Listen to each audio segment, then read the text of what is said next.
Well, hello again, everybody. Welcome to another edition of Citrus Today. Your new host is Ozzy on the show. I'm just kidding. Ozzy came over, and we've made new friends again this morning.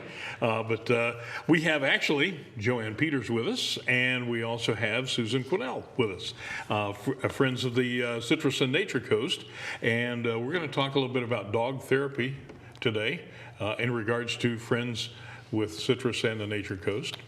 Susan, you want to start us off with some of the events coming up? As one of our educational programs, I got in contact with Joanne to see if she would come and talk to us about the difference between service dogs and therapy dogs, and then teach us or give us the information on how can we maybe have our dog be a therapy dog. You know, we use therapy dogs, Dennis, at our Camp Good Hope teen encounter, which actually is coming up on Saturday, October 23rd. Mm-hmm. We're having camp from 9 until noon, and we're looking for campers, so please get in touch with us if you know of a child who has experienced a loss. We're having camp on October 23rd, but we always have therapy dogs that come to camp. And we've met Dutch, has been here before on your program, and now we're gonna try to get some more therapy dogs coming in. And I got in touch with Joanne to see if she would come in and do this presentation for us and teach us all about therapy dogs. So I'll let her kind of take the floor and tell us a little bit about what that presentation is going to look like. Oh, well, I should have mentioned Ben with us too, right? What, Finn? Yes. Oh, we have Finn with us Finn too. is here. Finn, yeah, well. I wanted to call him Ben, but he's Finn. Finn. Bad Ben. well, we have a tail. He's the big one that's on the floor. He couldn't fit on the table. Right. No, we couldn't get him up here. Come over here. Just come over here. Well, we could have got him up here, I think. He would have readily jumped up to meet us. Oh, there he is. There he is. There he is. There's Ben. So the program that we're trying to develop here is just mainly educating people about the difference between a service animal and a therapy dog and an emotional support dog and whatever else people can think of.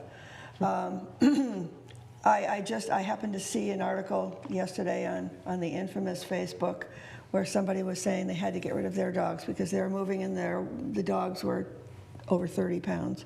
Mm-hmm. And so somebody else said, oh, just tell them that they're service dogs. Oh, that couldn't be more wrong. Right. You know, Right. it's just wrong in like so many ways. Right. And the problem is that when people do that and then you have an incident that's a service dog incident, and then, the truth comes out. It's not really a service dog. So it just puts a black mark on everybody. So I think if we can educate people as to the whys and the wherefores of these dogs like this, who are hopefully going to be a therapy dog someday, and Ozzy has been a therapy dog for years and years, and bring them in to Friends of, as I get it wrong every time. You got Friends of Citrus. I get And it the back. Nature Coast. I And get the it Nature backwards. I just call it them. I just want people to take a look at their dog and say, does this fit the qualifications? Sometimes they do, and they're wonderful with you, but again, they're not so great with other people, And again, I'd like to be able to educate people on, for instance, people who have a little dog like Ozzy Bear, right here, and they hold them all the time, and then their mom and dad wonder why they're aggressive because this is their territory, and don't you dare come near it. Protect it. And mama. So if you put it down and indicate to the dog that one, that's where they belong, and two, you're in charge. I'm making the decisions, not you. They kind of go, oh, okay, good. What are we going to do? And they relax and they learn to accept company. They're never going to lose the ability to discern good from bad people. They can smell you a mile away. But it's helpful when people can take their dog for a walk or take their dog someplace, not into Walmart, because no, that's service animal. Not into Publix, but you can go to Dollar Tree. You can go to, Home Depot. Home Depot, my Rural home away from King. home. I know.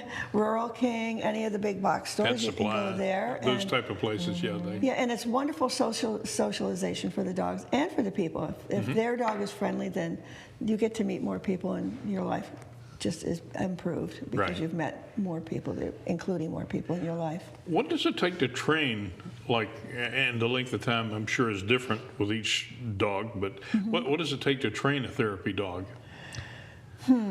Well, it kind of depends upon how old they are. They have to be at least a year old. Now, you see, Finn is almost 2. He'll be 2 next month. And he's nowhere near being ready to be a therapy dog. He's a Newfoundland, because you can't see him, but he's very large. And he's a rescue. There he is. He came from a pretty sad environment. Originally, he's out of a puppy mill that was busted. Oh, so boy. he's got all these marks against him straight away, so we have to work through those. For a dog like Finn, I don't expect that he'll be ready to be certified for another 6 months, maybe even a year. Because they're large, hi baby. Big dogs don't grow up quickly. Little dogs grow up much more quickly.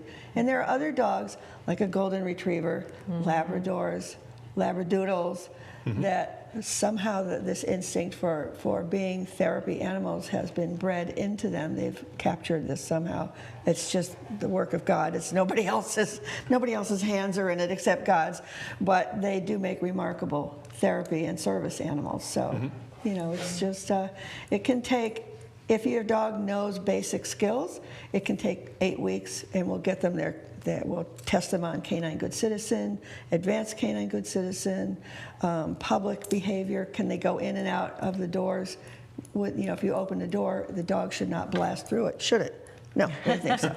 Like Finn did today. Yes, it should wait until you give it the okay. But yeah, I would say 2 to 3 months, working every day. You can't just go to class once a week and make that work. It's just like going to school. You can't do it. You got to do your homework. You do your homework, and you'll be happy. This young man was found out on the street. He was out for a year. They thought he was a brown cocker spaniel. And He's actually fully white. I know. what a surprise when they shaved him and bathed him. Can you imagine? And he immediately took to being a therapy dog. He loves to cuddle. He loves children. He's been to court several times with children. My other therapy dogs have been to court. Hopefully Finn will grow up enough to go to court. But, again, you can see it happen. I don't know. It's hard to explain. When the dog, the light goes on, they get it. They go, oh, Yeah. okay. They're like us. They each have its own personality and character. And then breeds have different character as well. I want to continue talking about that and Friends of Citrus and the Nature Coast as we continue. Don't go anywhere. Ozzy will be right back. How's it here?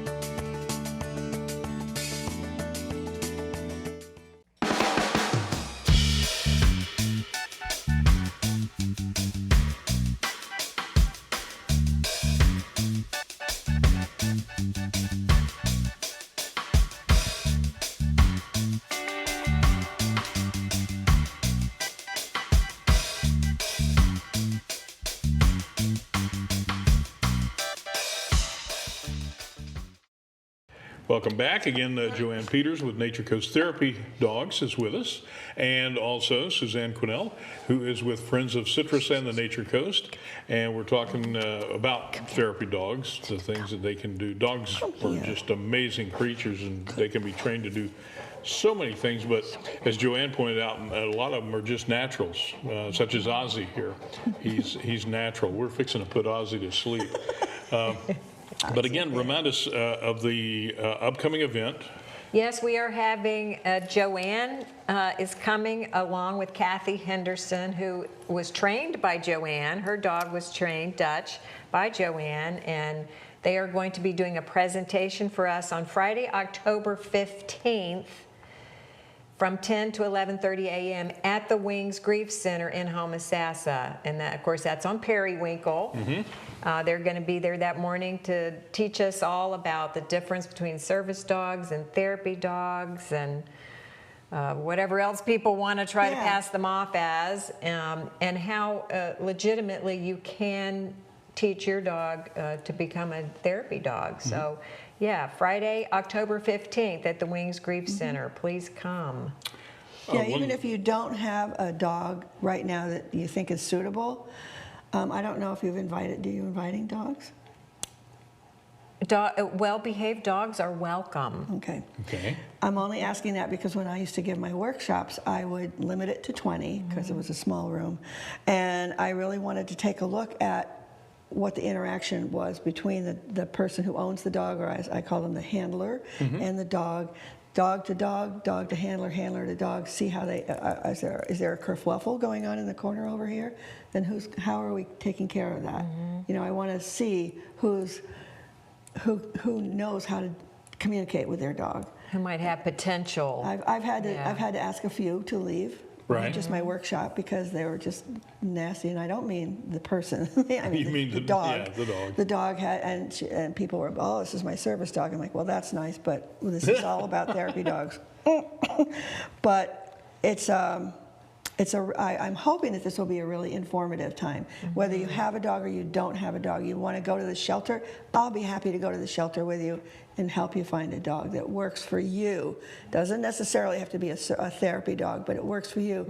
And oftentimes, when that connection is made, it can translate into being a really nice therapy dog team. But nothing to be ashamed of or regret if it's not. Then it's just your personal therapy dog, and it's all yours. So it takes a lot of sharing to be a therapy dog handler. There you go. That's not easy. I know that Friends of the Citrus and Nature Coast, you primarily deal in people who are suffering from grief for one reason or another. Dogs are able to sense that and play a big part sometime in the healing, right? Absolutely. They know who to go to. I know when Dutch comes to camp, he automatically goes to the children that need him the most. He knows it. It's that inner sense that they have. Yeah. And they spend time with those children that need some support. Right. So it's amazing, and it helps bring the kids out. We've had children who were ready to leave camp, were mad and angry. I had one child, he was on the floor, he didn't want to participate. Dutch went up to that child. Yeah. Get it right off. Dutch, the dog, went up. What's The dog went up to the child. And the next thing you know, the child is reaching out and touching the dog and loving on the dog. And a few minutes later, he's up off the floor. And before you know it, he was joining in the activities for the day. So it was just amazing we were just standing there watching him work his magic. You know, It really is what incredible. We used to go down to a boys' where they were basically, what do we call it, juvenile school, you know, back in the day. Right. And there was oftentimes a kid who, boy, those kids have a lot of grief going on. They've lost everything, and now they're incarcerated. Right. And yeah, it was fascinating to watch the dogs just, you know, hang out and walk around, and then they go over to the one who was sitting in the corner and just sit there. And next thing you know, Integrate them right into the group then. and then they just, you know, move just like Right. Dutch was moving. It is absolutely magical to watch. is. It's hard to explain. It is. Well, come to the workshop and you'll learn more Yeah. about that. But can I real quick throw Yes. out there, Friends of Citrus and the Nature Coast, we have started some new programs. I wanted to let everyone know we have an advanced yoga group. We already have a chair yoga group that meets every Wednesday from 10:30 to 11:30, but we are starting this week an advanced yoga class on Thursdays from 4 to 5 at our Wings Grief Center. And we're also starting what we call Stepping Stones to Wellness. And there's 3 components to this program. There is actually a walking, stepping part of the program, and it's not like walking outside. It's in the building. But you're doing a lot of stepping in place and a little bit of walking and a little bit of, punching and some other stuff in there. So there's the exercise component, and then there's going to be a meditation relaxation component. And then there's going to be a discussion component where they talk about what their experience was like that day. So that's going to start happening on Tuesdays from 9:30 to 11 every Tuesday. Very So good. some new programs that we're getting going. Can I ask you, as an ignorant person who really wasn't aware of what y'all were doing, I was so involved in my own little life, is this for people who have experienced a grief, or is it for anybody? It's Your for yoga? anybody. Oh, okay. It's for Anybody is open. anybody. Oh, good. And we primarily great deal with program. I people like who it. have experienced a loss, and it can be a loss of any kind, actually, not just a loss of a loved one. Maybe it's the loss of a marriage. Maybe it's the loss of a home. There's a lot. Maybe it's a loss of Of your a pet? Of a Yeah, pet. yeah. Oh, absolutely, of a pet. But yes, we open up all our programs to anybody in the community. Okay. Well, before Ozzy takes a nap on me here, His eyes were. they're getting smaller and smaller. I want to thank you both for joining us and sharing about the Well, upcoming thank you event. for having us. And both Sven over there and Ozzy over here. And thanks to you folks, too, for sharing the time with us here on Citrus Today. Thank you.